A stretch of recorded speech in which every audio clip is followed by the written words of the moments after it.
Shri Bhagchand टाकड़ा। Question संख्या 235 2351। माननीय मंत्री जी।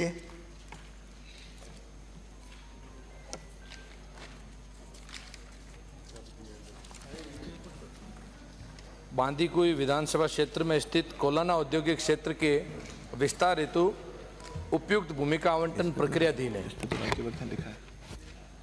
बांदीकुई विधानसभा क्षेत्र में रिक्को द्वारा स्थापित औद्योगिक क्षेत्र कोलाना में 2 औद्योगिक भूखंड, 1 संस्थानिक भूखंड एवं 27 वाणिज्यिक भूखंड रिक्त हैं। रिक्त भूखंड की सूची परिशिष्ट 1 पर संलग्न है। बांदीकुई विधानसभा में नवीन औद्योगिक क्षेत्र की स्थापना हेतु उपयुक्त भूमिका आवंटन प्रक्रियाधीन है। माननीय मंत्री महोदय, कोलाना औद्योगिक क्षेत्र का भूमि आवंटन का कार्य कब तक पूर्ण हो जाएगा? दूसरा प्रश्न है, माननीय मंत्री महोदय, क्या सरकार कोलाना औद्योगिक क्षेत्र में स्टोन व्यवसाय हेतु पृथक से जोन बनाने पर विचार रखती है क्या? माननीय मंत्री जी। कोलाना औद्योगिक क्षेत्र में कुल 71.31 एकड़ भूमि का कुल 144 औद्योगिक भूखंड, 1 संस्थानिक एवं 53 व्यावसायिक दुकानें नियोजित किए हुए हैं। इनमें से 142 औद्योगिक भूखंड एवं 26 व्यावसायिक भूखंड दुकानें आवंटित है। और जैसा कि बताया कि ये प्रक्रियाधीन है, प्रक्रिया चल रही है, तो जल्द से जल्द इसका प्रयत्न है। और यहाँ पर कोरोगेटेड बॉक्स, आटा मिल, सीमेंट जाली उद्योग, सैंडस्टोन कटिंग इत्यादि प्रकार की इकाइयाँ पहले से लगी हुई है, तो स्टोन का कार्य वहाँ पर चल रहा है पहले से। दूसरा कोई पूरा प्रश्न है? हो गया। श्री गोवर्धन। क्वेश्चन संख्या 564।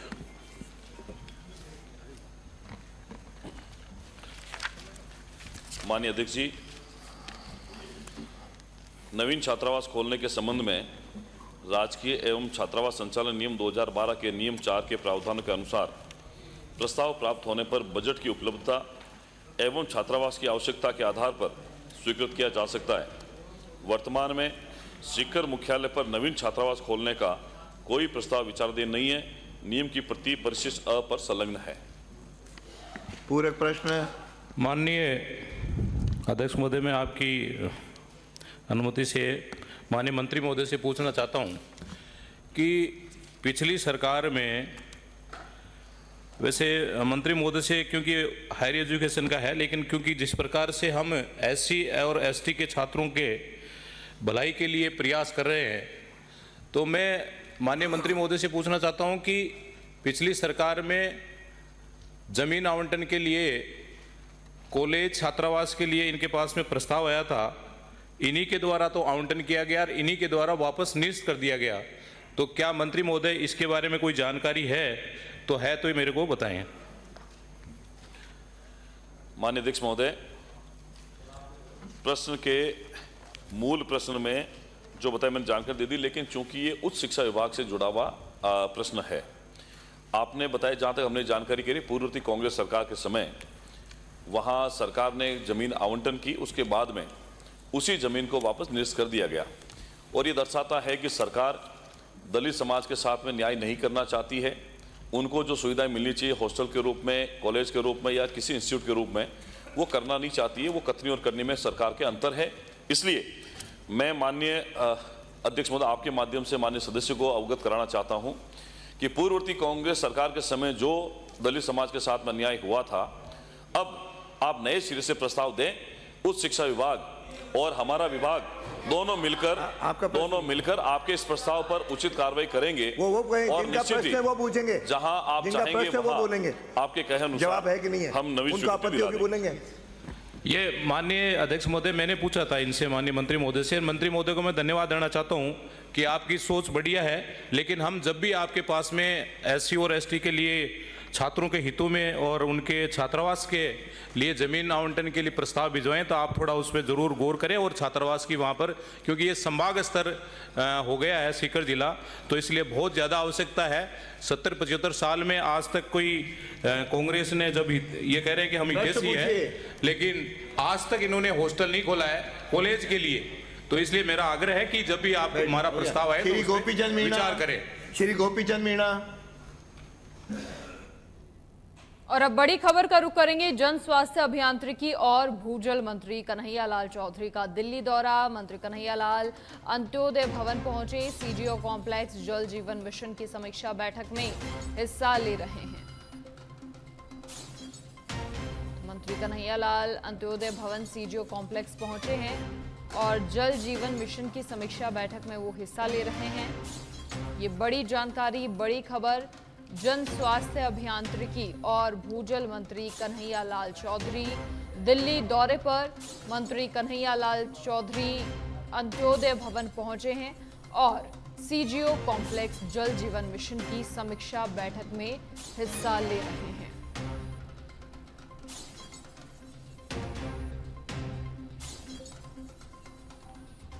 दिल्ली में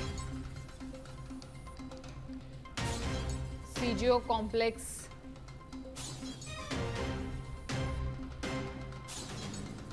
में जल जीवन मिशन की समीक्षा बैठक में हिस्सा ले रहे हैं मंत्री कन्हैयालाल चौधरी दिल्ली दौरे पर।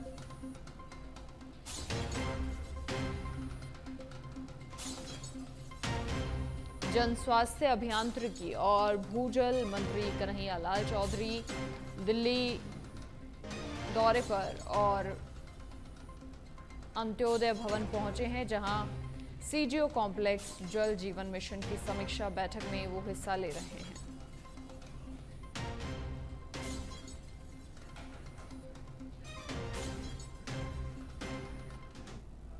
और इसी बीच एक और बड़ी खबर, एसीबी आज अपना स्थापना दिवस मना रही है। राज्यपाल कलराज मिश्र बिरला सभागार पहुंचे हैं। मुख्य सचिव सुधांशु पंत भी बिरला सभागार पहुंचे। बिरला ऑडिटोरियम में पुलिस अधिकारी पहुंचे हैं। DGP UR Sahu, DG ACB doctor Ravi Prakash Mehrda, DG Hemant Priyadarshi सहित एडीजी पहुंचे हैं। एसीबी यूनिट के तमाम अधिकारी भी यहां मौजूद हैं। तो एसीबी आज अपना स्थापना दिवस मना रही है और उसी सिलसिले में बिरला सभागार में कार्यक्रम, जहां तमाम वरिष्ठ अधिकारी पहुंचे हैं, जहां राज्यपाल कलराज मिश्र भी पहुंचे हैं। साथ ही मुख्य सचिव सुधांशु पंत भी बिरला सभागार पहुंचे हैं और इनके अलावा तमाम पुलिस अधिकारी पहुंचे हैं, जिनमें DGP UR Sahu, DG ACB doctor Ravi Prakash Mehrda, DG Hemant Priyadarshi सहित एडीजी पहुंचे हैं और एसीबी यूनिट के तमाम अधिकारी भी बिरला सभागार में मौजूद।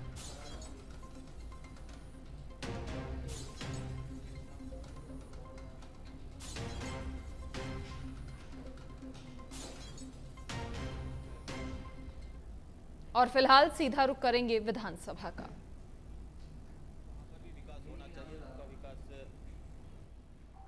ध्यान किसी का था, लेकिन मैं आपको भरोसा दिलाता हूं कि निश्चित रूप से जो भी आप प्रस्ताव लाएंगे उन प्रस्ताव को स्वीकार करके उनको काम को पूरा करेंगे। धन्यवाद। और पूछना है? आप आज ही मैं प्रस्ताव दे दूंगा और आपको धन्यवाद है कि आपने मेरा प्रस्ताव को माना है। श्री प्रताप लाल भील। प्रश्न संख्या 66। माननीय मंत्री जी।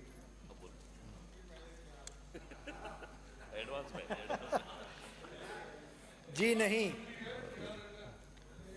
संपरिवर्तित भूमि के बेचान पर नामांतरण के संबंध में राजस्थान भू राजस्व संपरिवर्तन नियम 2007 के नियम 12(4) एवं 12(5) में प्रावधान किया गया है।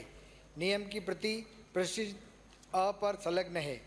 संपरिवर्तित भूमि के बेचान पर नामांतरण खोलने संबंधी कोई भी प्रस्ताव विभाग में विचाराधीन नहीं है। पूरक प्रश्न है? अध्यक्ष महोदय, मैं मंत्री जी से पूछना चाहता हूं कि सपरिवर्तन भूमि के नामांतरण खोलने हेतु अब तक क्या कार्रवाई की गई एवं सपरिवर्तित भूमि को नामांतरण नहीं खुलने से कितने प्रकरण अपने प्रदेश में दर्ज हुए? दूसरा, माननीय मंत्री जी। विभाग में संपरिवर्तन भूमि का नामांतरण खोलने का प्रावधान है ही नहीं अध्यक्ष महोदय। इसलिए इस मामले में बिल्कुल स्पष्ट निर्देश है और राजस्थान भू राजस्व अधिनियम नियम 12(4) के अनुसार गैर खातेदार अभिधारी द्वारा समवर्तित भूमि के अंतरण की दशा में वह तहसीलदार को ऐसे अंतरण के बारे में सूचित करेगा। विलेख के अंतरण के आधार पर तहसीलदार राजस्थान भू राजस्व नियम 1957 के प्रारूप P21 में नामांतरण खोलेगा। ये नियम है। नंबर दूसरा 12(5) के अनुसार कोई भी व्यक्ति या उसका अंतरिती जो इन नियमों या किसी अकृषिक प्रयोजन के लिए कृषि भूमि के संपरिवर्तन के लिए ग्रामीण क्षेत्रों में तत्समय प्रवृत्त नियमों के अधीन अपनी कृषि भूमि संपरिवर्तन करवा लेता है तो संपरिवर्तित आदेश नियम की और कॉपी दे उसके दीजिए इनको। पक्ष में भूमि के अंतरण विलेख के साथ चलिए नामांतन रजिस्टर में माननीय मंत्री जी इनको नियमों की कॉपी भेज देना। ठीक है सर। श्री जबर सिंह सांकला। प्रश्न संख्या 1384। माननीय अध्यक्ष महोदय, जी नहीं, वन मंडल की रेंज आसिंद अधीन जंगली जानवरों को पकड़ने हेतु 2 सुरक्षा पिंजरे उपलब्ध हैं। खंड 2 विभाग अंतर्गत अधीनस्थ संवर्ग के पद वन मंडल स्तर पर ही स्वीकृत हैं। वर्तमान में वन मंडल की रेंज आसिंद अधीन पदस्थापित अधिकारी / कर्मचारी की संख्या निम्नानुसार है। क्षेत्रीय वन अधिकारी 1, वनपाल 1, सहायक वनपाल 4, वन रक्षक 10। राजकीय विभाग में रिक्त पदों को भरना एक सतत प्रक्रिया है।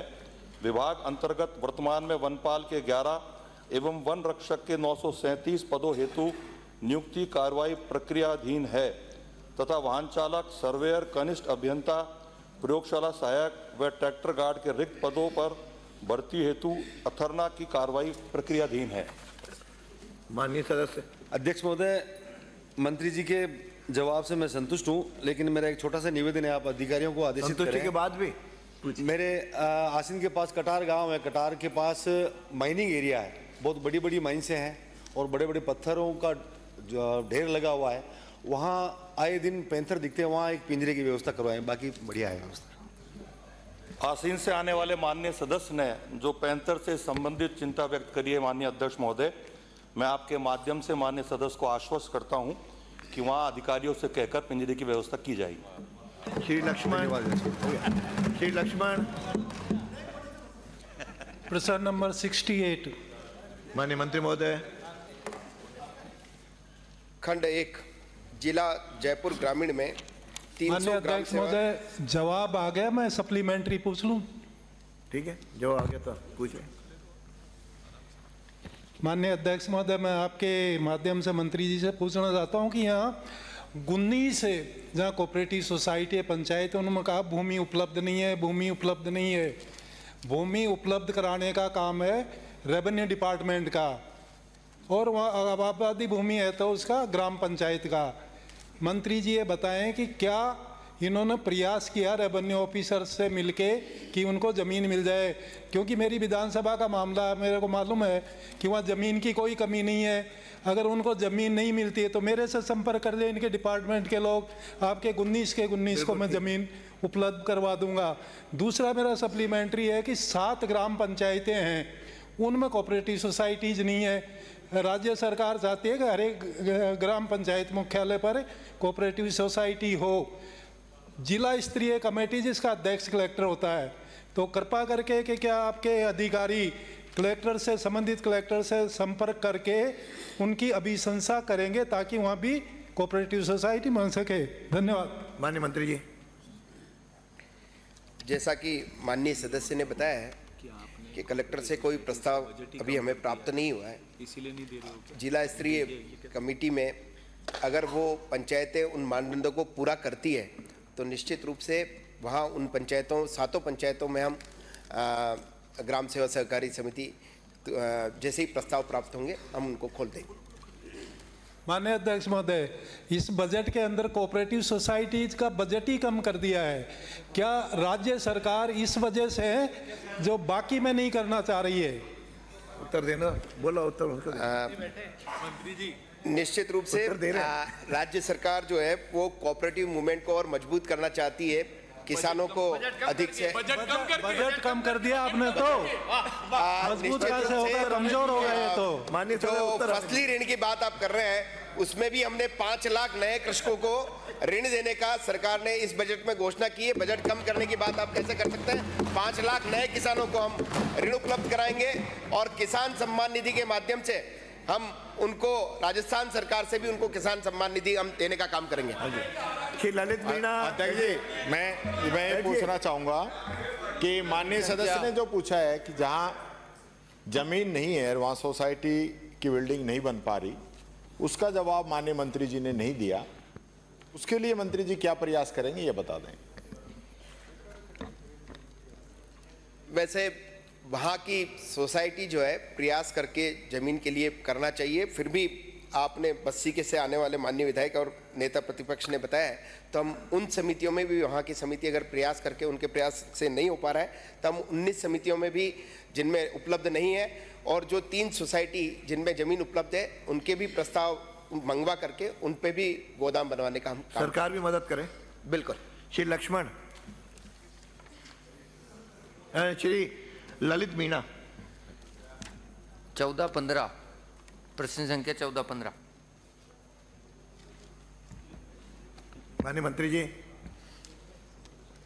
माननीय अध्यक्ष जी, मैं आपके माध्यम से माननीय सदस्य को बताना चाहता हूं कि खंड 1 में राजस्थान राज्य विद्युत प्रसारण निगम के अंतर्गत विधानसभा क्षेत्र किशनगंज में प्रस्तावित 220 केवी जीएसएस जो केलवाड़ा के निर्माण के लिए तकनीकी एवं वित्तीय स्वीकृति और निविदा खोली जा चुकी है तथा कार्यादेश प्रक्रियाधीन है। इस संबंध में लाइनों का कार्यादेश दिनांक 4/10/2023 को जारी किया जा चुका है, जिसको पूर्ण करने की दिनांक 4/10/2025 है। खंड 2, जी हां, राजस्थान राज्य वितरण प्रसारण निगम के अंतर्गत विधानसभा क्षेत्र किशनगंज शाहबाद के 132 केवी जीएसएस मांग रोल पर 132/33 केवी का 20/25 एमवीए का क्षमता का अतिरिक्त ट्रांसफार्मर वर्ष 2024-25 में इसकी क्षमता आवर्धन हेतु प्रस्तावित है।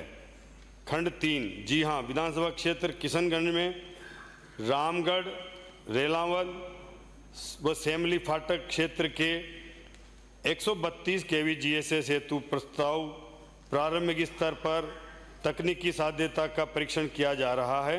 साध्य होने पर प्रस्ताव स्वीकृति हेतु भेजे जाएंगे।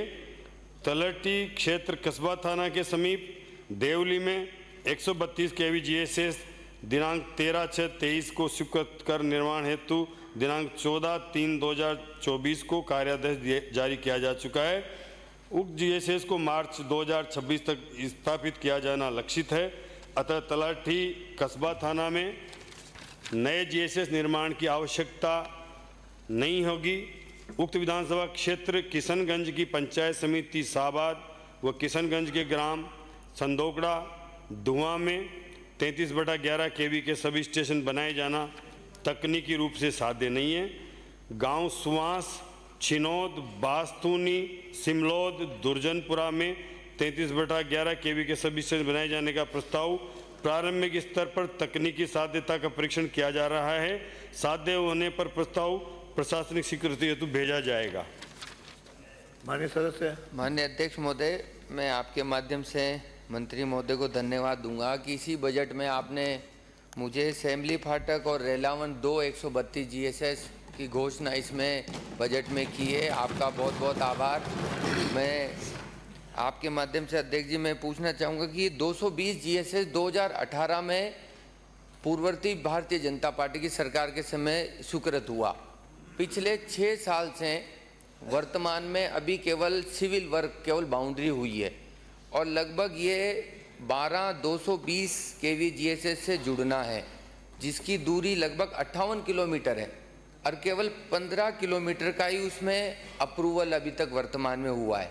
43 किलोमीटर अभी बाकी है और एक भी उसमें अभी तक पिलर कोई भी वहाँ पर काम चालू नहीं गड़ा है। तो मेरा मंत्री महोदय से निवेदन है, 10 माह तो गुजर गए, आपने इसमें कहा कि 4/10/2023 से 4/10/2025 2 साल में हम इसको पूरा कर देंगे। पिछले 5 साल में कांग्रेस सरकार ने नहीं किया, और अभी वर्तमान पिछले 10 महीने गुजर गए, 14 महीने शेष बचे। प्रश्न पूछिए। तो मेरा निवेदन है कि ये किसानों को तकलीफ हो रही है, सिंगल लाइन है 132 की, तो कब तक इसको हम 14 महीने में हम इसको कंप्लीट कर देंगे क्या? बैठिए, मेरा ये निवेदन है माननीय मंत्री जी। माननीय अध्यक्ष महोदय, माननीय सदस्य ने जो 220 GSS के लिए काफ़ी धीमी गति से काम चल रहा है और इसको पूरा करने की जो दिनांक 4/10/2025 निर्धारित है, इसमें सदस्य ने जो पूछा है, इसमें 57 किलोमीटर की लाइन है, 170 टावर लगना है। इसमें अभी तक कोई भी टावर नहीं लगा है। संवेदक को निर्देशित किया गया है कि वो जल्दी काम करे, और अगर फिर भी संवेदक ने लापरवाही बरती तो उसके खिलाफ नियमानुसार कार्रवाई करके और उसका जो कॉन्ट्रैक्ट है वो निरस्त करने की कार्रवाई की जाएगी। तो फिर भी मैं सदस्य को विश्वास दिलाता हूं कि निर्धारित तारीख 4/10/2025 तक इसको पूरा करने का सरकार पूरा प्रयास करेगी। श्री बाबू सिंह राठौर। माननीय अध्यक्ष महोदय, मेरा एक खंड अध्यक्ष महोदय, मेरा बाबू सिंह राठौर मेरा 1902 मेरा ये माननीय मंत्री जी मांगरोल से 132 अंकित दूसरा मेरा अंकित हो गया, आपका हो गया प्रश्न। बाबू सिंह। माननीय अध्यक्ष महोदय, माननीय मंत्री जी। जी हाँ, विधानसभा क्षेत्र शेरगढ़ में बैटल कैजुअलिटी, फैक्टल एवं ऑपरेशनल कैजुअलिटी सैनिकों एवं कार्मिकों के नाम पर विद्यालय नामकरण के 12 प्रकरण 2017-24 में विचाराधीन चल रहे हैं, जिनका विवरण परिशिष्ट क पर संलग्न है। अध्यक्ष महोदय, माननीय सदस्य, मैं मंत्री महोदय से पूछना चाहूँगा कि शहीदों और स्वतंत्रता सेनानियों की नामांकन के लिए क्या मानदंड है, और मानदंड में प्रस्ताव प्राप्त होने के बाद कितनी समय सीमा में ये प्रस्ताव स्वीकृत किया जाता है? माननीय अध्यक्ष महोदय, विद्यालय नामांकन प्रक्रिया की एक सतत प्रक्रिया है, जिनके अनुसार लंबित प्रकरणों पर शीघ्र कार्रवाई कर नामांकन की कार्रवाई की जा रही है। और मैं माननीय सदस्य को आश्वस्त करना चाहता हूं कि जब भी पंचायत और जो भी विभाग है उनके NOC और प्रस्ताव बनकर आ जाएंगे तो आप जल्दी से नामांकन करवा दिया जाएगा। अध्यक्ष महोदय, मैंने तो मानदंड के बारे में पूछा है और आप फरमा रहे हैं कि सतत प्रक्रिया है। पूरे मानदंड तो बता दो क्या है, बता सको ठीक है, नहीं तो मैं इतना ही पूछूंगा कि मंत्री जी प्रश्न पूछ लीजिए, पूरा प्रश्न सुन लीजिए। मैं ये पूछना चाह रहा हूँ, ये 2-3 साल हो गए शहीदों के नाम से नामांकन करने हैं, स्वतंत्रता सेनानी करने हैं, 2-3 साल से पेंडिंग पड़े हैं, विचाराधीन है। तो अब तो कम से कम बता दो कि किस समय सीमा में इनको आप कर दोगे। मैं माननीय सदस्य को बताना चाहता हूँ कि बैटल कैजुअलिटी, फैटल एवं ऑपरेशन कैजुअलिटी सैनिक कार्मिकों के नामकरण से संबंध में शिक्षा विभाग द्वारा जारी नीति एवं प्रक्रिया के अनुसार नामांकन की कार्रवाई की जाती है। विभागाध्यक्ष द्वारा प्रेषित किए जाने वाले नामांकन के प्रस्ताव में स्वयं की स्पष्ट अभिशंसा एवं समस्त दस्तावेज संलग्न होने चाहिए। यथा संबंधित जिला शिक्षा अधिकारी, संस्था प्रधान एवं ग्राम पंचायत की रिपोर्ट, अनापत्ति प्रमाण पत्र, अभिशंसा पर 7 के बैटल कैजुअलिटी, फैक्टल ऑपरेशन कैजुअलिटी प्रमाण पत्र, गैलेंट्री अवार्ड प्रमाण पत्र संलग्न करने के उपरांत परीक्षण कर शिक्षा विभाग के स्तर पर नामांकन की कार्रवाई की जाएगी। और मैं माननीय सदस्यों को आश्वस्त करना चाहता हूं कि ये कार्रवाई पूर्ण होते ही इनको करवा दिया जाए। इसके अंदर कई कारण है। कार्रवाई पूर्ण है मंत्री महोदय, कार्रवाई पूर्ण है। 12 प्रस्ताव तो आपके पास विचाराधीन है। माननीय मंत्री जी, इस पे जल्दी कार्रवाई करें। हाँ बिल्कुल, जल्दी कार्रवाई करें। डॉक्टर जसवंत सिंह यादव। 71 परमिशन दे दीजिए। माननीय अध्यक्ष महोदय, प्रश्न का खंड 1, बहरोड विधानसभा क्षेत्र में विगत 3 वर्षों में सामाजिक सुरक्षा पेंशन योजना अंतर्गत कुल 23,068 वृद्धजन पेंशन पात्र पाए गए। इनमें से 22,619 पेंशनरों को पेंशन दी जा रही है तथा 449 पेंशनरों के प्रकरण निम्नलिखित कारणों से लंबित वंचित हैं। पेंशनरों का ई मित्र द्वारा गलत सत्यापन 21, पेंशनरों की मृत्यु होने के कारण 407, बैंक विवरण गलत होने के कारण 4, वर्ष 2023 में भौतिक सत्यापन नहीं कराने के कारण 17, संख्यात्मक विवरण परिशिष्ट अ पर संलग्न है। खंड 2, उक्त योजना में पात्र वृद्धजनों के आधार कार्ड से मोबाइल नंबर नहीं जुड़ने तथा बायोमेट्रिक सत्यापन नहीं होने के कारण योजना से वंचितों को लाभ देने हेतु सरकार द्वारा पेंशन पोर्टल पर एक अतिरिक्त सुविधा उपलब्ध करवाई गई है, जिसके द्वारा संबंधित स्वीकृतकर्ता अधिकारी के मोबाइल पर OTP उपलब्ध करवाकर पेंशनर का वार्षिक भौतिक सत्यापन कराया जा रहा है। खंड 3 विधानसभा क्षेत्र बहरोड में विगत 3 वर्षों में पालनहार योजना अंतर्गत पोर्टल से प्राप्त सूचना के अनुसार कुल पात्र आवेदनों का विवरण वर्षवार निम्नानुसार है। इसमें लंबित प्रकरण आवेदक द्वारा योजना अंतर्गत श्रेणीवार निर्धारित दस्तावेज जैसे बच्चों के अध्ययन प्रमाण पत्र, माता पिता का मृत्यु प्रमाण पत्र आदि संलग्न नहीं होना है, जो प्रकरण लंबित हैं उसका कारण। निस्तारण की योजना पालनहार योजना के नियम 9 उपनियम 6 के तहत ऐसे आवेदन पत्रों में आक्षेपों की पूर्ति कराने के लिए सिस्टम आधारित मैसेज के माध्यम से पालनहार के रजिस्टर्ड मोबाइल नंबर पर आक्षेप लगाए जाने के दिनांक से आक्षेप पूर्ति हेतु 30 दिवस, 45 दिवस एवं 60 दिवस में सूचित किया जाता है तथा इसके उपरांत भी आक्षेप पूर्ति नहीं होने की स्थिति में 30 दिवस का अतिरिक्त समय दिया जाता है। उक्त के अतिरिक्त समय समय पर जिला अधिकारियों और ब्लॉक सामाजिक सुरक्षा अधिकारियों द्वारा पालनहार से समन्वय स्थापित कर आवेदनों में कमी की पूर्ति कराई जाती है। माननीय सदस्य। माननीय अध्यक्ष जी, मैं आपके माध्यम से मंत्री जी से पूछना चाहता हूं कि जो बहुत बुजुर्ग हो गए हैं उनको बायोमेट्रिक भी सत्यापन नहीं हो सकता क्योंकि उनके हाथों की रेखाएं मिट जाती हैं, उनके पास मोबाइल फ़ोन होता नहीं है और वो जाने के अंदर बेसहारा है, उनको ले जाने वाला अधिकारी के पास कोई है नहीं क्योंकि अधिकारी का मिलना भी कोई आसान काम नहीं होता। तो ऐसे लोग जो वंचित है पेंशन से, तो क्या सरकार इन लोगों को सहारा बनने के लिए, इनकी व्यवस्था के लिए आप कोई नोडल अधिकारी नियुक्त करना चाहते हैं जो उनके पास जाकर के ये सारा काम कर ले? कि बहुत बुजुर्ग हो जाता है, वो जाए कैसे? ले जाने वाला कोई होता नहीं है। माननीय मंत्री जी। माननीय अध्यक्ष महोदय, बहरोड से आने वाले माननीय सदस्य का जो पूरक प्रश्न है वाकई में पूरे राजस्थान के उन वृद्धजनों के लिए है जो अपनी शारीरिक अक्षमता के कारण ना तो वेरिफिकेशन करा पाते हैं, ना उनको पेंशन का लाभ मिल पाता है।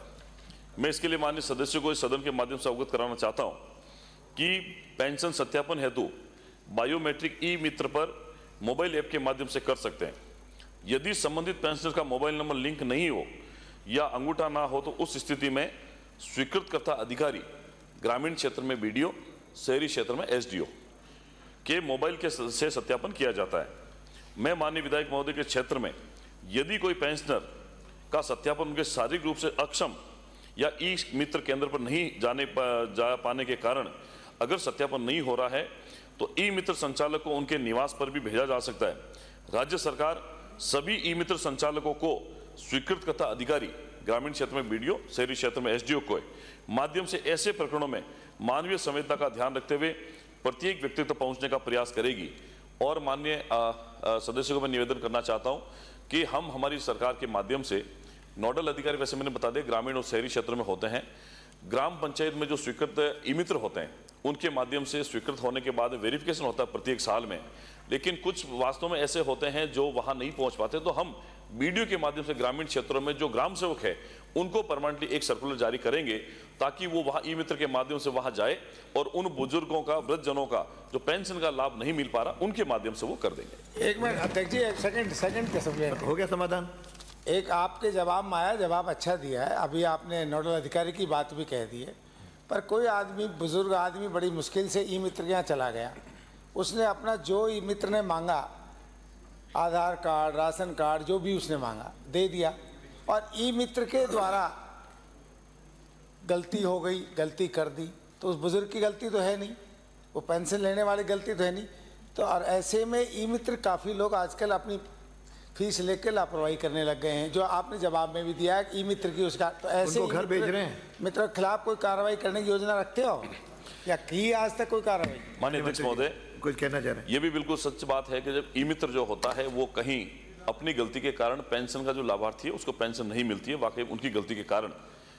माननीय अध्यक्ष महोदय, ये IT डिपार्टमेंट का काम है। जो ई मित्र का लाइसेंस है वो IT डिपार्टमेंट के माध्यम से मिलता है, लेकिन फिर भी अगर किसी ई मित्र के प्रकरण का हमारे पास में आता है, हम उसकी जांच रिपोर्ट बनाकर आईटी डिपार्टमेंट को भेज देंगे और उसका जो लाइसेंस है उसको रद्द करने के लिए हम उसको प्रकरण को बनाकर आईटी डिपार्टमेंट को भेज आपके देंगे। पास तो आ गए हैं कि इतने लोगों को ई मित्र की गलती से पेंशन नहीं मिल पाई, तो उनके खिलाफ कार्रवाई करोगे तो और सब सही हो जाएगी। निश्चित ही मैं सदन का अवगत कराना चाहता हूं कि जिस प्रकरण में हमारे पास में रिपोर्ट आ गई ई मित्र की गलती के कारण किसी व्यक्ति का अगर पेंशन का लाभ नहीं मिल पा रहा है, आज ही सर्कुलर जारी करके उनको उनका आधार है निरस्त करने की कार्रवाई आईटी डिपार्टमेंट को भेज दी। श्री गोविंद प्रसाद, श्री गोविंद प्रसाद, श्री अमृतलाल मीणा। प्रश्न संख्या 73।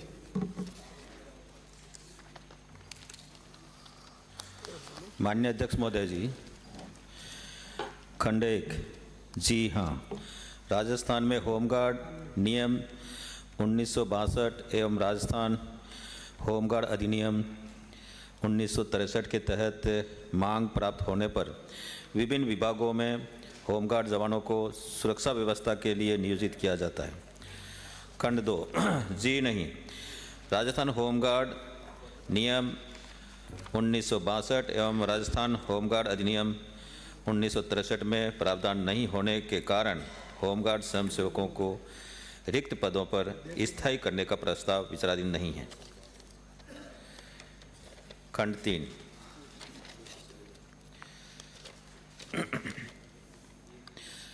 निदेशालय गृह रक्षा के उदयपुर संभाग में स्थायी स्टाफ का विवरण निम्नानुसार है। समादेष्टा 1, उप समादेष्टा 5, कार्यरत 1 है, 5 में से 4 हैं, रिक्त 1 है। कंपनी कमांडर 2, कार्यरत 0, रिक्त 2 है। प्लाटून कमांडर 11, 11 में से 3 कार्यरत हैं, 8 रिक्त हैं। मुख्य आरक्षी 11 हैं, 11 में से 3 कार्यरत हैं, 8 रिक्त हैं। आरक्षी 13, 12 कार्यरत हैं, 1 रिक्त हैं। अतिरिक्त प्रशासनिक अधिकारी 1, कार्यरत 0, रिक्त 1। सहायक प्रशासनिक अधिकारी 2, दोनों ही कार्यरत हैं। वरिष्ठ सहायक 5, 5 में से 3 हैं, 2 रिक्त हैं। कनिष्ठ सहायक 6, 6 कार्यरत हैं। चतुश्रेणी 3, 3 में से 1, 2 रिक्त हैं। कर्मचारी चौकीदारी कुक कुल मिलाकर के 25 हमारे रिक्त हैं। निदेशालय गृह रक्षा के उदयपुर संभाग के स्वयंसेवकों की नफरी का विवरण निम्नानुसार है। स्वयंसेवकों की स्वीकृति नफरी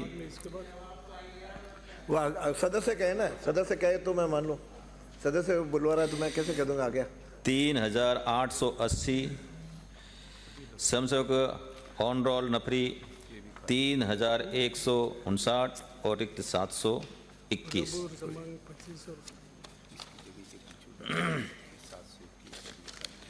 खंड 4। जी नहीं, वर्तमान में होमगार्ड स्वयंसेवकों को विराम भत्ता दिया जा रहा है। माननीय सदस्य पूरक प्रश्न है। माननीय अध्यक्ष महोदय, मंत्री जी से मैं यह जानना चाहूँगा कि निदेशालय 721 पद तो रिक्त है, इधर 25 रिक्त है। क्या मंत्री जी नफरी वैसे बहुत कम है और उसको भरने की इच्छा रखती है सरकार? दूसरा, होमगार्ड में वेतन बढ़ोतरी करने की सरकार विचार रखती है? फिर पूर्व प्रश्न और माननीय मंत्री जी।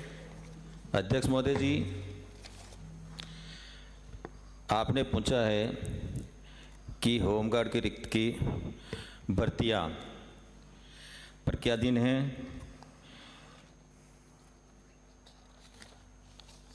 जो विवरण इस प्रकार, जो स्थायी हैं उनकी भर्तियां प्रक्रियाधीन हैं और जो अस्थायी जो है स्वयंसेवक हैं उनका कोर्ट में मामला विचाराधीन है। अगर कोर्ट का फैसला होने के बाद में हम उनकी भर्तियां जारी करेंगे। भर्तियां नहीं है ये, उनको हम अस्थायी है इसलिए भर्ती नहीं मान सकते हैं। दूसरा, आपने हमसे पूछा विराम भत्ते के संबंध में। अध्यक्ष महोदय जी, मैं आपसे कहना चाहूँगा कि होमगार्डों को विराम भत्ता दिया जा रहा था, लेकिन कांग्रेस के शासन में दिनांक 6/5/2022 को विराम भत्ता स्थगित कर दिया गया था, जो इनकी सरकार थी। हमने 27/2/2024 को नीति निर्धारण करते हुए अब नियमानुसार विराम भत्ता दिया जा रहा है। हो गया मन। अध्यक्ष महोदय, श्री माननीय मंत्री जी से यह जानना चाहूंगा, क्या होमगार्ड जवानों को पूरे वर्ष ड्यूटी पे लिया जाता है या कितने दिन इनको ड्यूटी पे ले रहे हैं? शेष अगर आप मंत्री जी से निवेदन है कि अगर शेष समय में उनके परिवार को गुजारा करने के लिए क्या सरकार उन्हें कोई परिश्रमी देती है? यदि नहीं तो क्यों सरकार उन्हें परिश्रम देने का विचार रखती है? अध्यक्ष महोदय जी, ये हमारे स्वयंसेवक हैं। सरकारी उपक्रम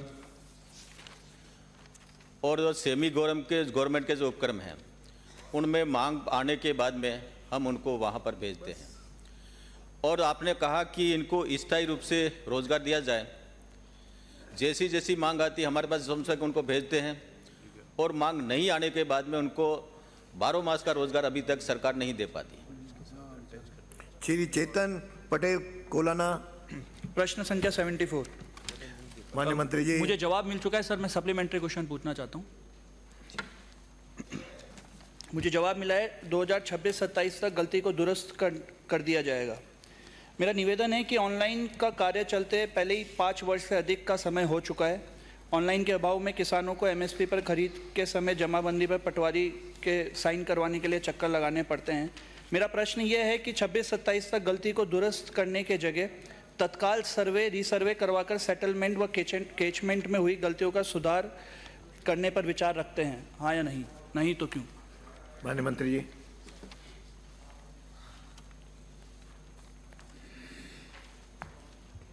माननीय अध्यक्ष महोदय, माननीय सदस्य महोदय का प्रश्न है, क्योंकि ये सर्वे रिसर्वे का काम 2016-17 में आरंभ हुआ था और इस विधानसभा क्षेत्र में पिपलदा और दिगोत जो प्रश्न किए हैं इन्होंने, 174 पिपलदा गांव हैं, 174 गांव में पूरा ऑनलाइन हो गए हैं और 86 गांव में से 63 गांव दिगोत के हो चुके हैं। अब क्योंकि 23 गांव बाकी रह गए, 23 गांव दिगोत के बाकी रह गए हैं, 23 गांव रिकॉर्ड एवं मौका स्थिति में काफ़ी भिन्नता होने के कारण ऑनलाइन अधिसूचित होना शेष है। ये सिकॉन कंपनी के माध्यम से सर्वे रिसर्वे का काम हो रहा है और कोटा जिला है वो सर्वे रिसर्वे के दूसरे चरण में आ रहा है और इसको 2026-27 तक पूरा करने का टारगेट है और लक्ष्य है। सर, मेरा प्रश्न ये था कि 5 साल पहले ही इस कार्य को चलते हो गए हैं। अब मैं आपसे ये निवेदन कर रहा हूँ कि इसको तत्काल सर्वे रीसर्वे करवाकर सेटलमेंट कैचमेंट में हुई गलतियों को सुधार करने पर आप विचार रखते हैं क्या? क्योंकि किसानों को बहुत ज़्यादा परेशानी है पटवारी के चक्कर लगाने। सदस्य महोदय, फील्ड सर्वे कार्य के समय ये 2017-18 से चला था और इसमें 3-4 कारण रहे हैं जिससे ये डिले हुआ है, परंतु आपको मैं विश्वास दिलाना चाहता हूँ कि आने वाले समय में जल्दी से जल्दी, क्योंकि पूरे राजस्थान में कुल 426 तहसीलें हैं और 426 तहसीलों में से 416 तहसीलें ऑनलाइन अधिसूचित हो चुकी है। रही इन 10 तहसीलों की काम है वो जल्दी पूरा करके आपको सूचित कर दिया जाएगा, ताकि लोगों को जो सदन को सूचित कर दिया जाएगा और जो पटवारी और तहसीलदार के पास जो जनता चक्कर काट रही है, उस चक्कर को समाप्त कर दिया जाएगा। धन्यवाद।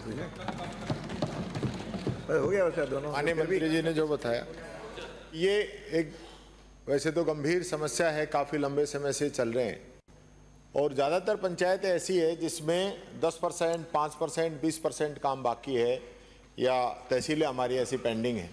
तो क्या कोई अभी समय बद्ध तरीके से आप कोई विचार रखते हैं? अभी आपने जैसे 26-27 बताया, तो क्या वो 26-27 तक पूरा ही हो जाएगा, या लगातार सरकार मॉनिटरिंग कर रही है, जो टास्क दिया हुआ है उसकी मंथली या तिमाही उसकी समीक्षा करती है सरकार?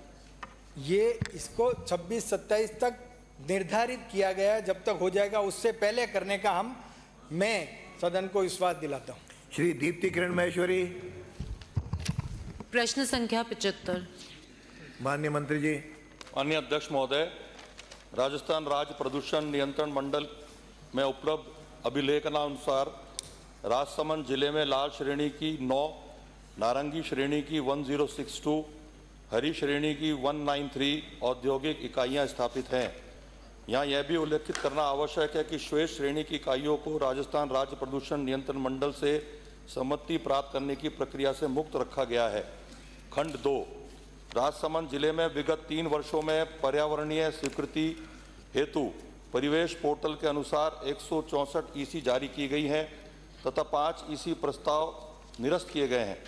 राजसमंद जिले में परिचालन हेतु विगत 3 वर्षों में प्राप्त हुए आवेदनों की वर्षवार संख्यात्मक विवरण परिशिष्ट ए पर संलग्न है। खंड 3, पर्यावरण नियमों एवं निर्धारित मापदंडों का उल्लंघन करने पर राजस्थान प्रदूषण नियंत्रण मंडल द्वारा इकाइयों के विरुद्ध कारण बताओ नोटिस जारी किया जाता है एवं पर्यावरण मापदंडों में सुधार नहीं करने पर दोषी इकाई के विरुद्ध जल अधिनियम 1974 की धारा 33A एवं वायु अधिनियम 1981 की धारा 31A के तहत उद्योग को बंद करने के निर्देश जारी किए जाते हैं। जिले में विगत 3 वर्षों में पर्यावरण नियमों एवं मापदंडों के उल्लंघन करने वाली 3 इकाइयों के विरुद्ध जल अथवा वायु अधिनियम के प्रावधानों के अंतर्गत उद्योगों को बंद कराने का निर्देश जारी किए गए हैं, जिसका विस्तृत विवरण परिशिष्ट व्यय पर उपलब्ध है। इसके अतिरिक्त उद्योगों की समय समय पर जांच कर गुण दोष के आधार पर कारण बताओ नोटिस जारी कर प्रदूषण नियंत्रण मानकों में सुधार करवाए जाते हैं, जो कि एक सतत प्रक्रिया है। इसी क्रम में गत 3 वर्ष में 145 उद्योगों को कारण बताओ नोटिस जारी कर आवश्यक कार्रवाई की गई है, जिसका विवरण परिशिष्ट से पर उपलब्ध है। पूरक प्रश्न। माननीय अध्यक्ष महोदय, मैं आपके माध्यम से मंत्री महोदय को एक बहुत इम्पॉर्टेंट जानकारी देना चाहूँगी कि जिस विधानसभा क्षेत्र से मैं आती हूँ वहाँ पर slurry dumping, marble slurry dumping, tailing waste dumping एक बहुत बड़ी समस्या है।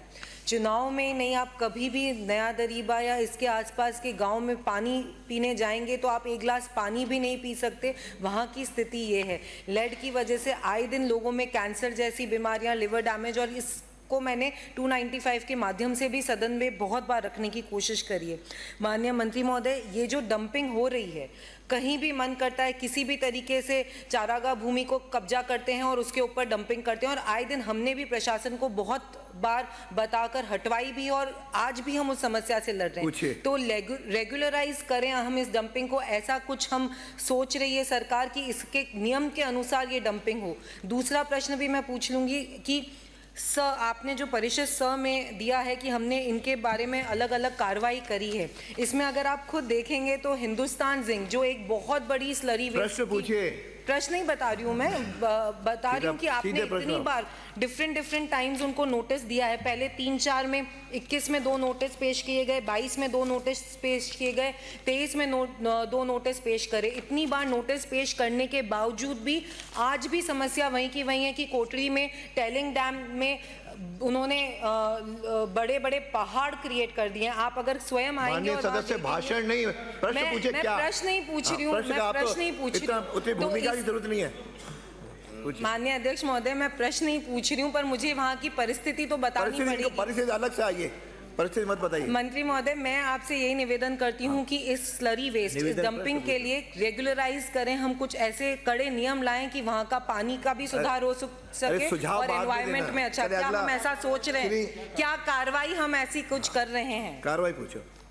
माननीय अध्यक्ष महोदय, राजसमंद से आने वाली माननीय सदस्य महोदया ने जो विषय सदन के अंदर रखा है निश्चित रूप से चिंताजनक है, क्योंकि किसी भी उद्योग को ये छूट नहीं कि वो अपने वेस्ट के माध्यम से आसपास के रहने वाले किसानों को पीड़ा हो या दूषित जल उसको मिले, ये किसी भी उद्योग को छूट नहीं दी जा सकती। जहाँ तक माननीय सदस्य ने इस सदन में विषय रखा कि जो क्षेत्र में सैलरी के माध्यम से जो इधर उधर डंप की जाती है उसके लिए सर्वे करा लिया जाएगा और उनको निर्देशित किया जाएगा कि डंपिंग यार्ड में ही उनको शिफ्ट कराया जाए। साथ ही साथ भविष्य में निगरानी एवं सतत प्रक्रिया करते हुए जिला प्रशासन व राज्य प्रदूषण मंडल के अधिकारियों द्वारा यह सुनिश्चित भी कराया जाएगा कि निर्धारित डंपिंग यार्ड के अलावा कहीं भी मार्बल स्लरी को डंप ना किया जाए। साथ साथ जो हिंदुस्तान जिंक के अपशिष्ट के बारे में माननीय सदस्य ने चिंता व्यक्त करी है, निश्चित रूप से मेरे संज्ञान में भी यह विषय आया है और आने वाले समय में उद्योग कोई भी हो, यदि वो विभाग के नियमों के विरुद्ध कार्य करता है तो मैं आपके माध्यम से माननीय सदस्य को आश्वस्त करता हूं कि कठोर से कठोर कार्रवाई उस उद्योग के खिलाफ की जाएगी। श्री केसराम चौधरी। माननीय अध्यक्ष महोदय, प्रश्न संख्या 544। माननीय मंत्री जी। खंड ग्राम सेवा सहकारी समिति बड़ा सा, ठीक है क्या बढ़िया पूरक प्रश्न पूछना है?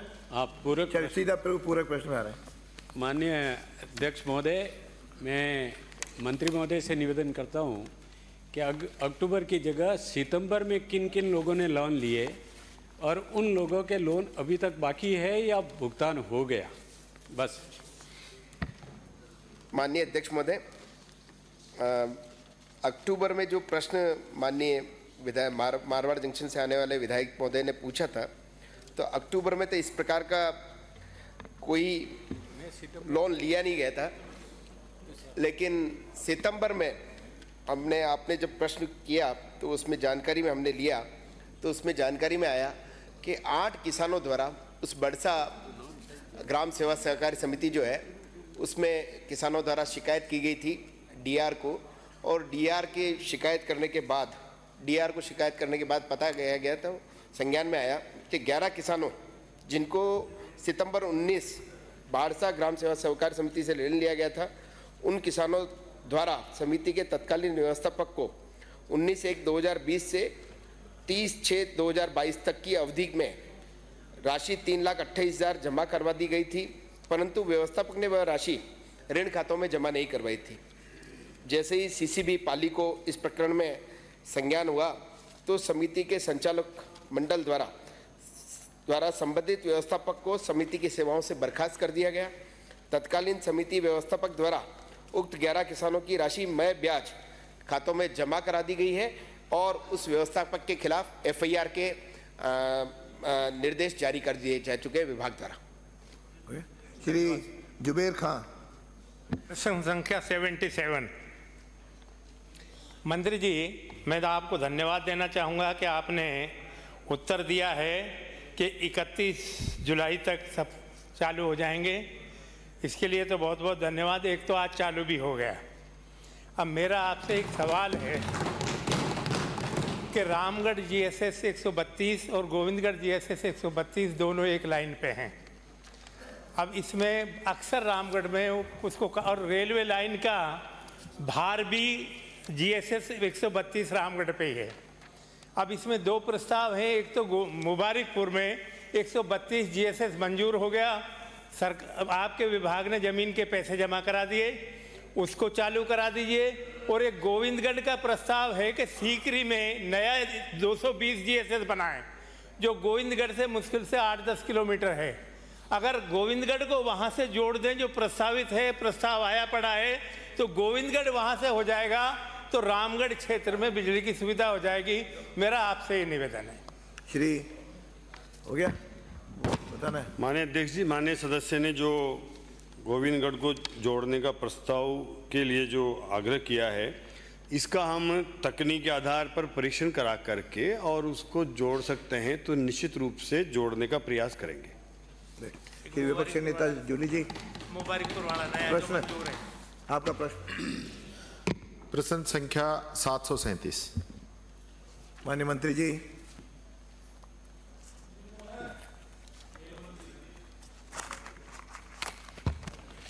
सीधे बामनवास हो गए साहब, दो बामनवास विधानसभा क्षेत्र के दो तैयार हैं। हाँ माननीय मंत्री जी बोलिए, शुरू करो। माननीय अध्यक्ष जी, बामनवास विधानसभा क्षेत्र के बोली एवं बाटोदा में विभाग द्वारा कार्यकारी एजेंसी सार्वजनिक निर्माण विभाग के पक्ष में क्रमशः राशि 1.5 करोड़ एवं 80 लाख की स्वीकृति वर्ष 2023-24 में जारी की गई है। स्वीकृति की प्रतियां परिशिष्ट क पर उपलब्ध है। बोली व बाटोदा में भूमि आवंटन नहीं होने के कारण निर्माण कार्य प्रारंभ नहीं हो पाया है। भूमि आवंटन होने पर अग्रिम कार्रवाई की जाएगी। माननीय अध्यक्ष जी, पैसे तो हमने हमारे समय में दे ही दिए, आपको सिर्फ जो है भूमि आवंटित करनी थी और आप 8 महीने में भूमि आवंटित नहीं कर पाए। बोली में तो भूमि आवंटन बना के भी भेज दिया है, जमीन दे दी है। और बाटोदा में जो जमीन जो है वो 2 वहाँ स्कूल हैं, एक मॉडल स्कूल है, एक दूसरा स्कूल है, दोनों का जो ग्राउंड है उसको मिला के वहाँ पे स्टेडियम बन सकता है। तो क्या आप इन दोनों जगह पे कब तक आप काम शुरू करा देंगे? माननीय अध्यक्ष जी, माननीय सदस्य ने बताया कि पैसे तो इनके समय पर आवंटित कर दिए गए, लेकिन इनके कार्यकाल में जिले भी इन्होंने खूब बना के दे दिए थे। तो ये 2 जिलों के अंदर काम जिले की तो छोड़ो, आप स्टेडियम तो बनवा दो भाई। तो उस समय क्योंकि ये बामनवास सवाई माधोपुर, बाटोदा सवाई माधोपुर में और वो गंगापुर सिटी में चला गया, तो ये प्रक्रियाधीन है और सार्वजनिक निर्माण विभाग ने, कलेक्टर ने भी इसके लेटर लिख दिए हैं। जमीन के आवंटन की प्रक्रिया अधूरी है। अध्यक्ष महोदय, मैं आपके मार्फत कहना चाहूँगा। देखिए अध्यक्ष जी, ये जिम्मेदारी विभाग की है कि वो दूसरे राजस्व विभाग से कोऑर्डिनेट करके जमीन उपलब्ध करवाए। करेंगे। अब ये कहना कि भाई जमीन मिलेगी तभी हम बनाएंगे, पैसे अलॉट हो गए, टेंडर हो गए, वर्क ऑर्डर हो गए, उसके बावजूद काम शुरू नहीं करा पाते। अध्यक्ष जी, इसमें बीच शांति धारीवाल, आचार संहिता भी बीच में थी। शांति धारीवाल, आपका प्रश्न है। प्रश्न संख्या 1210। माननीय मंत्री जी। जवाब आ गया, सब पढ़ लिया मैंने जवाब। चलिए पूरा प्रश्न पूछे, संतोष करनी उलझाई। मेरा अध्यक्ष महोदय, मेरा पहला प्रश्न है कि विगत वर्षों में इस योजना पर कितनी राशि खर्च की गई और केंद्र सरकार से कितनी राशि मिली, तथा जितनी राशि योजना के बंद करने के बाद राज्य के वित्तीय भार कितना कम हुआ और इस योजना में क्या क्या लाभ दिए जाते थे। पहला प्रश्न मेरा। माननीय मंत्री जी। माननीय अध्यक्ष महोदय, माननीय मंत्री जी का जो सवाल है आस्था कार्ड धारी, ये मैं सदन में निवेदन करना चाहता हूं कि ये जो योजना है वित्तीय वर्ष 2006-2007 में बीपीएलएम आस्था कार्ड धारक परिवारों के पन्नाध्याय जीवन अमृत योजना की घोषणा की गई। भारतीय जीवन बीमा निगम की जनश्री बीमा योजना और दिनांक 14/8/2006 से प्रारंभ किया गया। राष्ट्रीय परिवार लाभ योजना के अंतर्गत चयनित बीपीएल परिवारों के मुखिया कमऊ सदस्य की मृत्यु होने पर एक मुश्त निम्नांकित सहायता राशि का प्रावधान। सरकार जी आप भी देने वाले थे। अध्यक्ष जी जवाब दिलवाओ, आप इनको बताते हो मंत्री। आप उत्तर दीजिए। जवाब ही नहीं। अरे आप उत्तर दीजिए। आप तो दो मंत्री जी। विधानसभा क्षेत्र बीपीएल से जुड़ा हुआ मामला है, बीपीएल, और उनका जवाब नहीं दे रहे आप। बीपीएल की मृत्यु होने पर सरकार ने वो योजना बंद कर दी, आप जवाब नहीं दे रहे। अनुसार है। आप उत्तर दीजिए। डूंगरपुर 8387 प्राप्त अपील। जवाब दिलवाइए।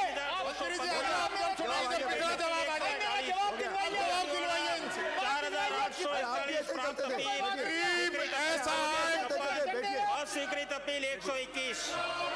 जी नहीं, बजट घोषणा वर्ष 2022-23 की क्रियान्वयन के क्रम में 30,61,314 नाम खाद्य सुरक्षा योजना में जोड़े गए। पूरक प्रश्न है गणेश गोगरा, पूरक प्रश्न है। श्रीमती कल्पना देवी, प्रश्न संख्या 81। अरे अगला प्रश्न हो गया, अगला प्रश्न हो गया। श्री कल्पना देवी, प्रश्न का जवाब नहीं दिया। आप आदिवासी से, अरे उनका उत्तर दो। अरे अरे माननीय मंत्री जी, माननीय मंत्री जी आप बैठिए। माननीय मंत्री जी बैठो। माननीय मंत्री जी उत्तर महोदय, खंड 1 मंत्री जी मैंने आपका जवाब पढ़ लिया। अरे नहीं, उधर रहिए मंत्री जी, बाड़ा क्षेत्र के पूरा क्वेश्चन। मंत्री जी उधर लो, वेल में नहीं। मंत्री जी मैंने आपका जवाब पढ़ लिया। मंडाना में राजकीय मैं सीधा पूरा क्वेश्चन पूछ लूं? संचालित है जिसकी क्षमता। अध्यक्ष जी मैं पूरा क्वेश्चन पूछना चाहती हूँ। आपने प्रश्न 2 का जवाब में आपने दिया है कि 2 स्कूल यूनिफॉर्म में सिलाई, जूते, मोजे, तौलिए व गर्म जर्सी हेतु 2,660 रुपए प्रति। माननीय सदस्य दे दिया। आप अपनी सीट पे, आप अपनी सीट पे जाइए। दूसरी सीट पे बोलने का कोई अधिकार नहीं है। यहाँ आकर के बोलते हो। मुझे बैठिए। अरे आप क्या कर रहे हो? बैठिए सब लोग। मुझे एक भाई प्रश्न का समाप्त। मुझे माननीय सदस्यगण को सूचित करते हुए हर्ष हो रहा है कि उनके सदन में उद्बोधनों के वीडियो अंश जो वर्तमान में बजट सत्र की समाप्ति पर पेन ड्राइव के माध्यम से उपलब्ध कराए जाते रहे हैं, तत्काल प्रभाव से उन्हें राजस्थान विधानसभा की वेबसाइट के माध्यम से ऑनलाइन आवश्यक नियमानुकूल एडिटिंग के पश्चात अब 1 दिवस पश्चात से ही उपलब्ध कराए जाएंगे।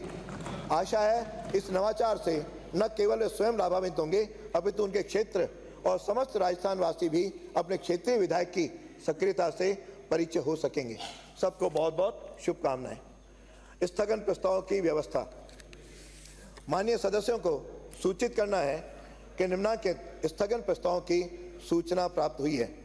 श्री अमीन काग जी सदस्य की ओर से विधानसभा क्षेत्र किशनपोल के 4 दीवारी क्षेत्र में आवारा पशुओं से आमजन को हो रही परेशानी से उत्पन्न स्थिति के संबंध में डॉक्टर प्रियंका चौधरी सदस्य की ओर से दिनांक 8 जुलाई 2024 को बाड़मेर जिला मुख्यालय पर घटित घटना के फलस्वरूप कानून व्यवस्था बिगड़ने से उत्पन्न स्थिति के संबंध में श्री जुबेर खान सदस्य की ओर से जयपुर शहर के जवाहरलाल नेहरू मार्ग पर एलिवेटेड रोड बनाए जाने की योजना के संबंध में उपरोक्त प्रस्ताव ऐसे नहीं है कि सदन की पूर्व निर्धारित कार्रवाई को रोककर इन पर विचार किया जाए, अतः इन पर अनुमति देने में असमर्थ हूँ।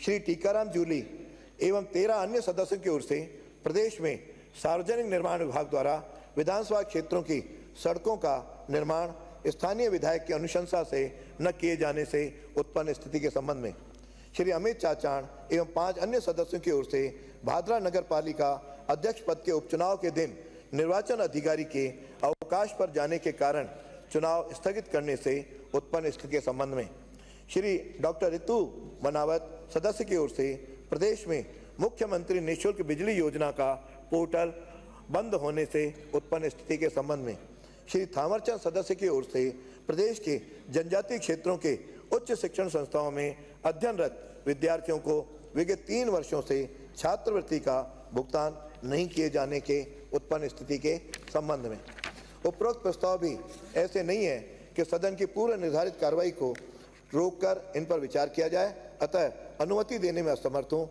फिर भी माननीय सदस्य टीकाराम जूली, श्री अमित चाचाण, डॉक्टर ऋतु बनावत एवं थावरचंद को उनके प्रस्ताव की विषय वस्तु पर 2-2 मिनट बोलने की अनुमति होगी। प्रक्रिया के नियम 295 के अंतर्गत प्राप्त सूचनाएं। श्रीमती शोभा चौहान सदस्य की ओर से विधानसभा क्षेत्र सोजत में विद्युत लाइनों को व्यवस्थित किए जाने के संबंध में, डॉक्टर प्रियंका चौधरी सदस्य की ओर से नगर परिषद बाड़मेर के सीमा क्षेत्र की समीक्षा कर वंचित आबादी